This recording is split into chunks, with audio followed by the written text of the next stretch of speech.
12वीं की अंग्रेजी की ऑनलाइन क्लास में हम इनविटेशन का जो आगे का पोर्शन है उसका अध्ययन करेंगे। इसमें हमने कल जो एक्सेप्टिंग इनविटेशन थे उनको लिखे थे, आज हम लिखेंगे डिक्लाइनिंग, यानी अब हम है वो आने में असमर्थ है, अनेबिलिटी अपनी अनेबल है कहीं जाने के लिए, तो उसमें केवल रेफरेंस नीचे वाला चेंज करना है। बाकी ऊपर से जो पैटर्न हम कल लिख रहे थे वही सेम पैटर्न है, वही ऊपर से लिखना है। पहले अपने आप को मानना है, फिर सामने वाले व्यक्ति को धन्यवाद देना है, फिर कारण बताना है। ड्यू टू फादर्स इलनेस है, ड्यू टू मदर हॉस्पिटलाइजेशन है, due to an urgent work है, due to an official meeting है। इस तरीके से कारण बताकर नीचे उससे हमें शुभकामना देनी है। नीचे कल जैसे लिख रहे थे वैसा नहीं लिखना है, थोड़ी सी एक लाइन है उसको चेंज कर देंगे। जैसे चलते हैं हम आज, ऊपर ही ऊपर लिखा हुआ है you are mister Sharma,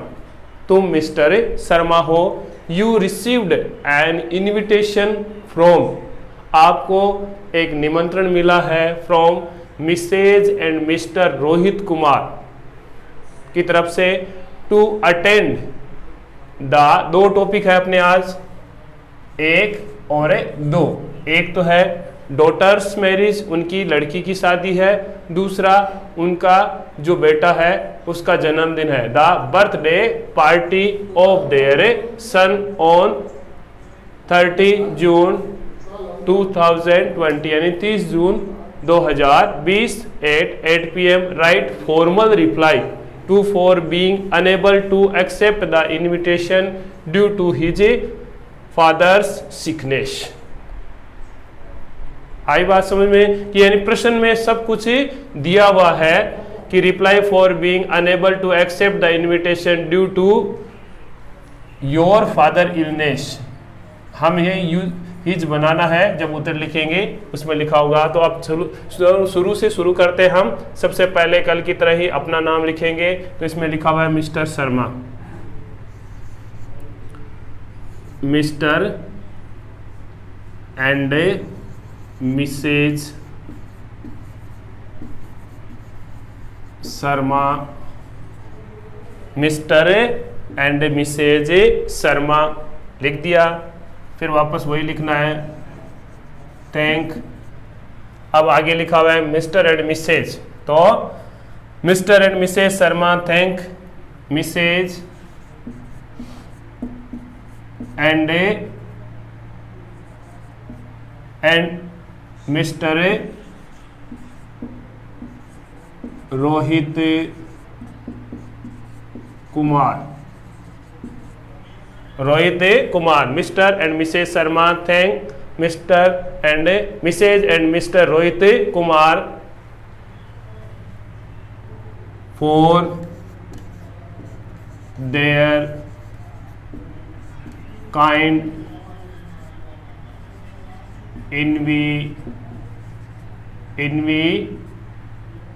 invitation. अब यहां से प्रश्न में से ले लेंगे, टू अटेंड। अब सबसे पहले ऊपर एक नंबर टॉपिक में अपना डॉटर्स मैरिज है, तो डॉटर्स मैरिज लिख देंगे, for their kind invitation to attend their daughters, comma लगाकर एस लिख देंगे, daughters marriage, daughters marriage on, daughter से मैरिज ऑन। डेट दी हुई हमें 30 जून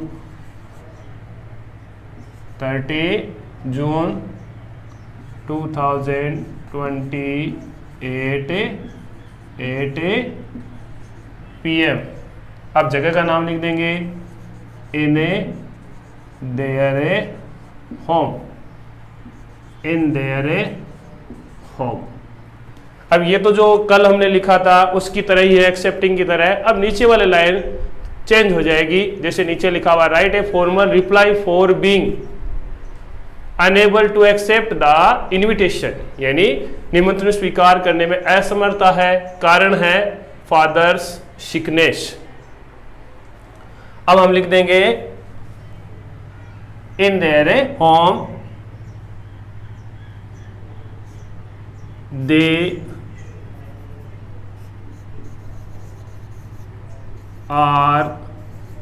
they are being unable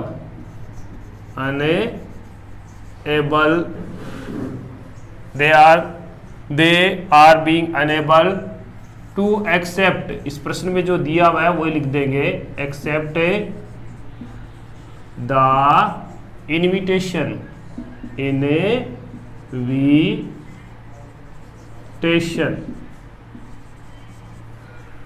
due to अब योर को चेंज कर देंगे सिर्फ, ड्यू टू हिज, या देर लगा दो, यहाँ देर लगा रखा है तो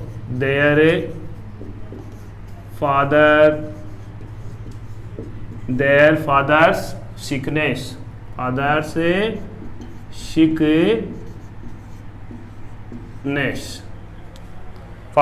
सिकनेस। अब ऊपर हमने अपना नाम लिख दिया, फिर जिसने हमें निमंत्रण दिया उसका नाम लिख दिया, फिर जो प्रश्न में दिया था वो रीजन लिख दिया, और उसके बाद नीचे वाले जो दिया हुआ है कारण क्या है वो प्रश्न में से उतारे देंगे।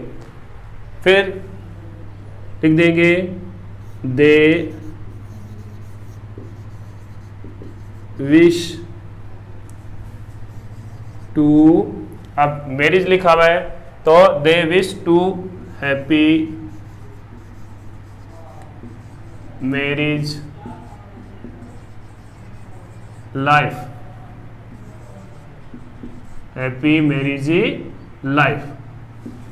और इसके साथ ही अपना जो इनविटेशन है वो पहला इस तरीके से पूरा हो जाएगा, और फिर इसको नीचे से बंद कर देंगे। ये हुआ अपना एक। अब दूसरे में दिया हुआ है हमें द बर्थडे पार्टी। अब इसमें हमें केवल टॉपिक का जो नाम है वो चेंज करना है, बाकी सेम टू सेम रहेगा। या प्रश्न में मान लो कोई अदर कारण दिया हुआ हो कि भाई due to father illness sickness की जगह हम टॉपिक चेंज कर देते हैं, यहाँ चेंज कर दिया हमने, मान लो कि ये प्रश्न में से हमने चेंज कर दिया कि फादर सिकनेस को हटा दिया,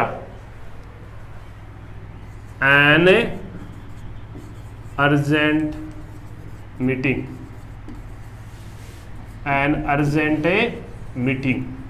अब इसमें नीचे वाले में चेंज हो जाएगा, तो ऊपर तो वही रहेगा कि Mr and Mrs Sharma thank Mrs and Mr Rohit Kumar for their kind invitation to attend there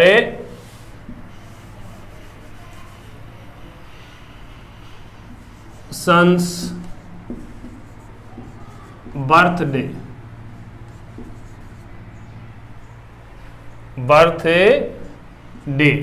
marriage को हटा देंगे, बर्थडे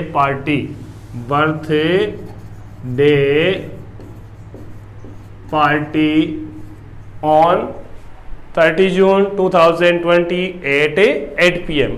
केवल हमने जो प्रश्न है उसके अनुसार केवल टॉपिक चेंज किया है, बाकी सेम टू सेम होगा। In their home they are being unable to accept the invitation due to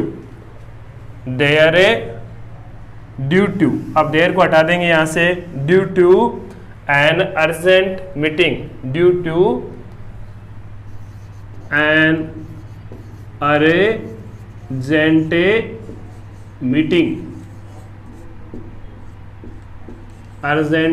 meeting due to an urgent meeting। फिर they wish to happy birthday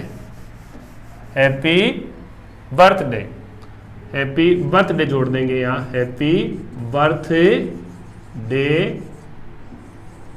to Raman, लड़के का नाम लिख देंगे, हैप्पी बर्थडे टू रमन।